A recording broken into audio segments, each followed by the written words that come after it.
परमेश्वर के दैनिक वचन। मैं अपने कार्य को अन्य जाति देशों में फैला रहा हूं। मेरी महिमा पूरे ब्रह्मांड में चमकती है। सभी तरह के लोग मेरी इच्छा अपने भीतर रखते हैं और उन सब की कमान मेरे हाथों में है और वे सब मेरे द्वारा सौंपा गया कार्य करने में लग गए हैं। इस क्षण से मैं सभी मनुष्यों को दूसरी दुनिया में लाते हुए एक नए युग में प्रवेश कर गया हूं। जब मैं अपने वतन लौटा तो मैंने अपनी मूल योजना के कार्य का एक अन्य भाग भी शुरू कर दिया ताकि मनुष्य मुझे और गहराई से जान सके। मैं ब्रह्मांड को उसकी संपूर्णता में देखता हूं और समझता हूं कि ये मेरे कार्य के लिए एक उचित अवसर है। इसलिए मैं मनुष्य पर अपना नया कार्य करते हुए सब कुछ जल्दी जल्दी करता हूं। आखिरकार ये एक नया युग है और मैं और ज्यादा नए लोगों को नए युग में लेकर जाने के लिए और ऐसे और ज्यादा लोगों को अलग करने के लिए जिन्हें मैं हटाऊंगा, नया कार्य लेकर आया हूं। बड़े लाल अजगर के देश में मैंने कार्य का एक ऐसा चरण पूरा कर लिया है जिसकी थाह मनुष्य नहीं पा सकते, जिसके कारण वे हवा में डोलने लगते हैं, जिसके बाद कई लोग हवा के वेग में चुपचाप बह जाते हैं। सचमुच ये एक ऐसा खलिहान है जिसे मैं साफ करने वाला हूं। यही मेरी लालसा है और यही मेरी योजना है। हालांकि मेरे कार्य करते समय कई दुष्ट लोग आ घुसे हैं, लेकिन मुझे उन्हें खदेड़ने की कोई जल्दी नहीं है। इसके बजाय सही समय आने पर मैं उन्हें तितर बितर कर दूंगा।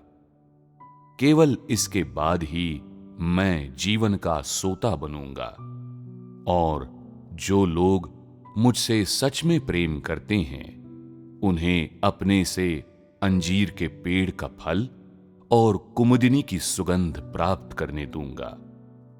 जिस देश में शैतान का डेरा है, जो गर्द गुबार का देश है, वहां शुद्ध सोना नहीं रहा, सिर्फ रेत ही रेत है। और इसलिए इन हालात को देखते हुए मैं कार्य का ऐसा चरण पूरा करता हूं।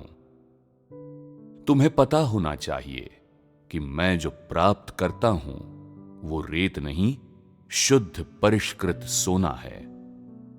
दुष्ट लोग मेरे घर में कैसे रह सकते हैं? मैं लोमड़ियों को अपने स्वर्ग में परजीवी कैसे बनने दे सकता हूं? मैं इन चीजों को खदेड़ने के लिए हर संभव तरीका अपनाता हूं। मेरी इच्छा प्रकट होने से पहले कोई ये नहीं जानता कि मैं क्या करने वाला हूं। इस अवसर का लाभ उठाते हुए मैं उन दुष्टों को दूर खदेड़ देता हूं और वे मेरी उपस्थिति छोड़कर जाने के लिए मजबूर हो जाते हैं। मैं दुष्टों के साथ यही करता हूं, लेकिन फिर भी उनके लिए एक ऐसा दिन होगा जब वे मेरे लिए सेवा कर पाएंगे। मनुष्यों की आशीष पाने की इच्छा अत्यंत प्रबल है, इसलिए मैं उनकी ओर घूम जाता हूं और अन्य जातियों को अपना महिमामय मुखमंडल दिखाता हूं ताकि सभी मनुष्य अपनी दुनिया में जी सकें और अपना आकलन कर सकें। इस दौरान मैं वे वचन कहता रहता हूं जो मुझे कहने चाहिए और मनुष्यों को उसकी आपूर्ति करता रहता हूं जिसकी उन्हें आवश्यकता है। जब तक मनुष्यों को होश आएगा उससे बहुत पहले ही मैं अपने कार्य को फैला चुका हूंगा। उसके बाद मैं मनुष्यों के सामने अपनी इच्छा व्यक्त करूंगा और मनुष्यों पर अपने कार्य का दूसरा भाग शुरू करूंगा और सभी मनुष्यों को करीब से अपना अनुसरण करने दूंगा ताकि वे मेरे कार्य के साथ तालमेल बिठा सकें और उन्हें उनकी क्षमता के अनुसार वो सब कुछ करने दूंगा जिससे वे मेरे साथ मिलकर उस कार्य को कर सकें जो मुझे अवश्य करना है।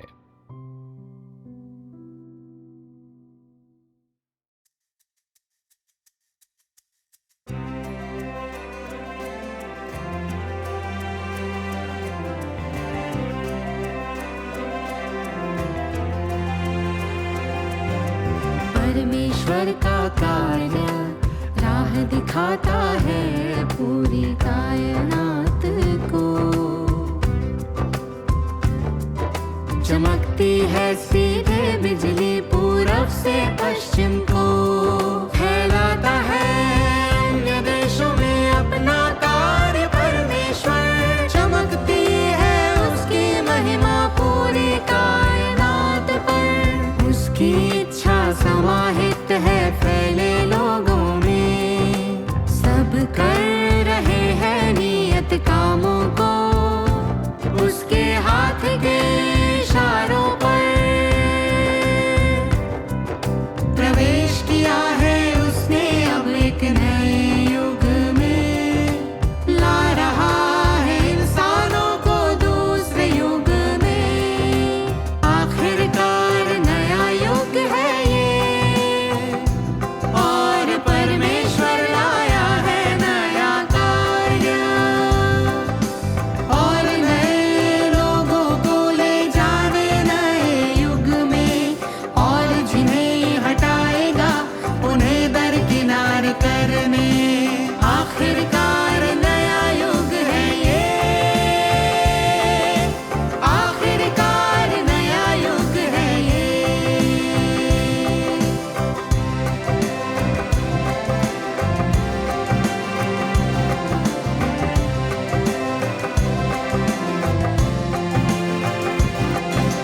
परमेश्वर जब लौटा वतन अपने तो शुरू किया अपनी योजना का दूसरा हिस्सा उसने। ताकि और गहराई से जान सके इंसान उसे। कायनात पर पूरी नजर रखता है परमेश्वर।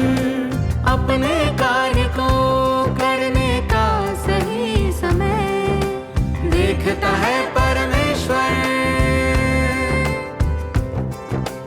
इधर उधर शीघ्रता करता है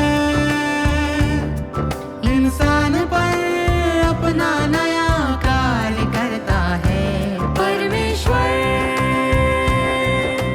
आखिरकार नया युग है ये और परमेश्वर लाया है नया कार्य और नए लोगों को ले जाने नए युग में। और जिन्हें हटाएगा उन्हें दरकिनार करने। आखिरकार नया युग है ये। आखिरकार नया युग है ये।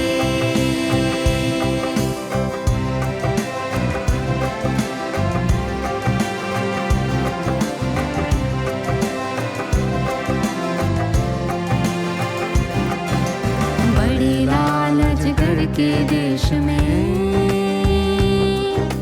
थाह नहीं पाई जा सकती जिसकी। ऐसा कार्य किया है परमेश्वर ने।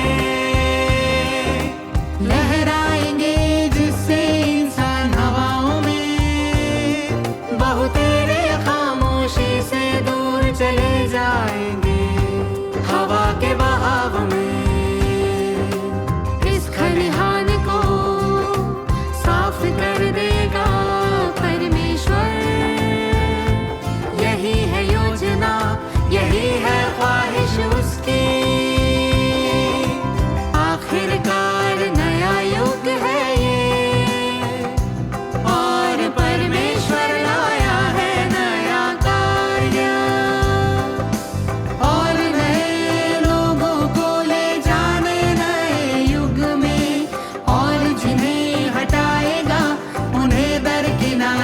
करने आखिर का